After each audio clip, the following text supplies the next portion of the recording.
I've talked in a couple videos about this awful woke feminist film that is coming out soon called Don't Worry, Darling, and a lot of the crazy drama that has been on set with this film and everything else, and Shia LaBeouf calling out the director of the film, and just all of these crazy things. And yes, the director of this film is a crazy feminist woman who continues to grift her way through Hollywood, and now she's getting called out by Meghan McCain, and this whole thing is just continuing to blow up in the face of Olivia Wilde, the director of Don't Worry, Darling. And as you can see here, even the critics are hating this film for a good reason. So let's get into this entire story here. Meghan McCain, do worry, darling. Like so many superficial feminists, Olivia Wilde has been exposed as a woke phony.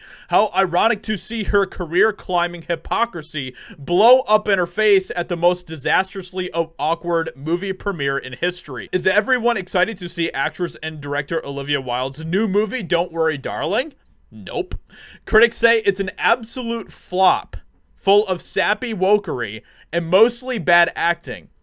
You know this movie has to be terrible if the woke critics are saying that it's full of sappy wokery and bad acting. This movie has to be a complete disaster beyond anything that we have seen come from Hollywood in quite some time. But never mind that. At least it focused on, the message. At least it focused on pushing feminist, crazy ideologies and everything else. At least it did that, right? But never mind that, the gossip and entertainment worlds are transfixed by the never-ending drip, drip, drip of spicy drama pooling around the movie's production. So, like I said, there's a lot of drama that was surrounding this film already.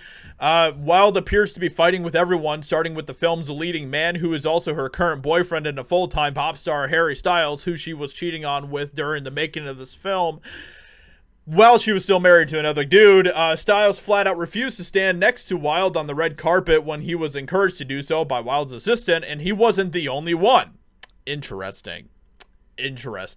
Leading lady Florence Pugh, who's the only actor in this film to get rave reviews, which Florence Pugh is actually a pretty decent actress, so I can see why, pointedly refused to even look at Olivia Wilde during a 4-minute long standing ovation Pugh received inside the theater. Apparently there's also some sort of weird love triangle thing that was happening between Florence Pugh and Olivia Wilde and Harry Styles on set of this film as well. Like I said, this whole film is a complete disaster, a complete joke. It is absolutely terrible.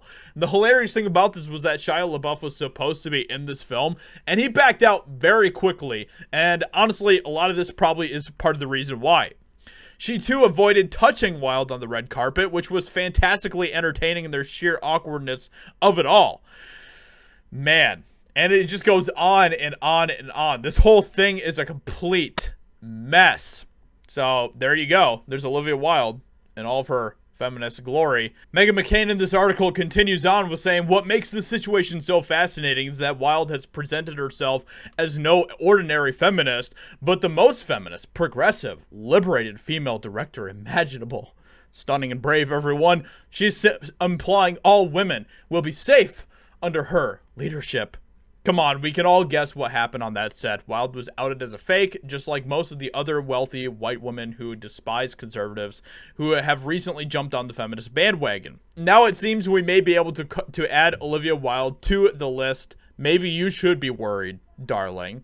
And of course, this is hilarious because while all of this was happening, all of this mess around this film, Harry Styles says that I have no idea what I'm doing when it comes to acting. I think the fun part is that you never know what you're doing. Continued music I've done for longer, but what I like about acting is I feel like I have no idea what I'm doing.